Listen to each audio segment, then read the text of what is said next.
Right, the University of Pretoria team has won second place in the International Climate Solutions competition. A group of students from the university's plasma research unit scored a second place finish in an international competition aimed at finding multidisciplinary solutions to climate-related problems. UP's Team Tujenge has since the beginning of 2022 been developing ideas for small-scale solar-powered water purification system using plasma technology. To tell us more about this, we're now joined via Zoom by Dr. Yolande Steenkamp. A very warm welcome to you, Doctor. Thanks very much for joining us here on SABC News. Thank you so much for having me, Flo. It's nice to be here. You're very welcome. All right, talk to us about the background of this particular program and competition and how you, in fact, got ready for it. And fantastic, second place you got. Yes, we are very proud of our students and overjoyed for how well they did. It started about a year ago with Siemens Gamesa. They're a company that's really passionate about developing and distributing really cutting-edge renewable energy solutions.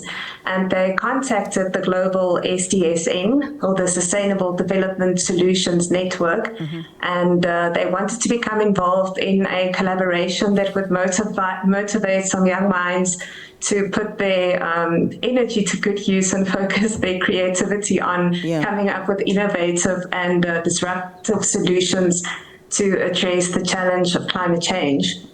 And what they came up with in the end was an international competition. So it was the first round this year, and they invited 5 universities to take part. And what the students had to do is they had to work together in multidisciplinary teams to create climate solutions, to design a proposal and to submit this. And then there were 3 rounds of evaluation. The first was internal to the university, the second was external, and then the third eventually was by the very high managers of the SDSN as well as Siemens Gamesa. And yes, as you said, our students came in second. We are extremely proud of them. Team Tujenge.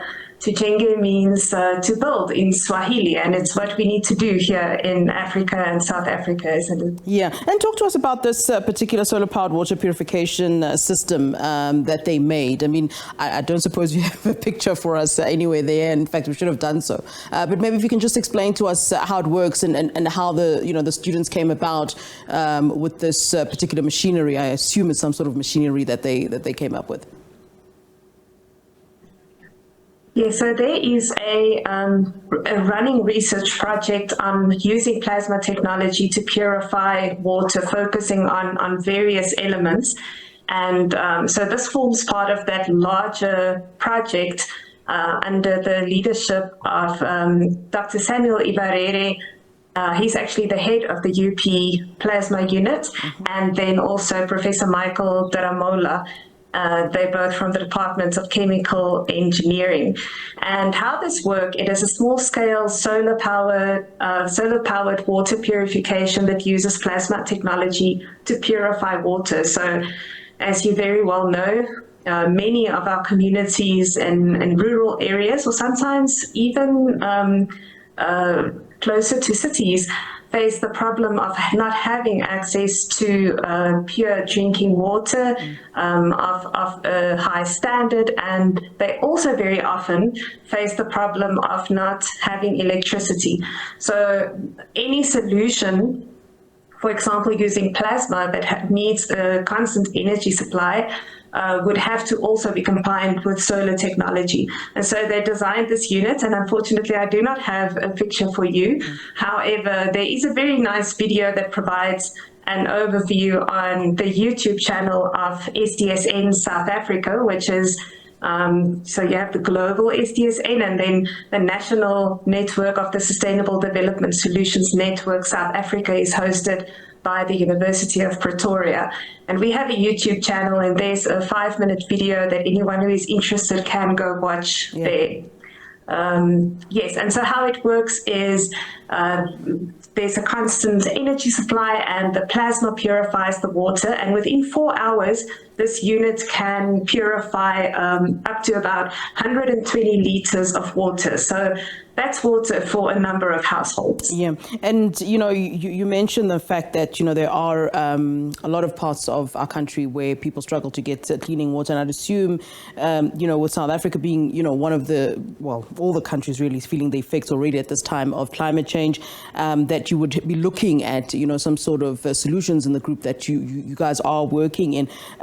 What kind of solutions have you started to kind of look at? I'm talking maybe long term in terms of addressing some of these issues of climate change. I would imagine these brilliant students have already started to conceptualize, some of their ideas. I think the word of the day is networks and getting more done through collaboration and partnerships.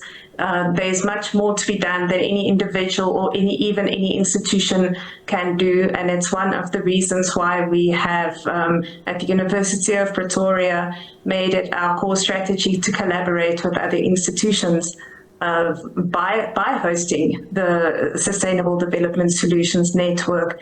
We look forward to collaborating with other institutions. There's very interesting and inspiring things happening in South Africa with some of our partners. Usually with climate change, we look at mitigation and adaptation. So we need to address both of those. We need to reduce our carbon footprint as much as we can, but we also need to make sure that where we can identify that communities and areas of land will be very severely impacted by climate change, that we prepare communities in a sufficient way with sustainable food systems. There's a strong research stream going on in that regard at the University of Pretoria, but also in what is known as ARUA, the African Research University Alliance. And they have a special project on sustainable food systems that I think is really, really vital. All right, Dr. Yolande Steenkamp, a pleasure talking to you. Thank you very much, and congratulations to you and the team once again. Thank you very much. All right.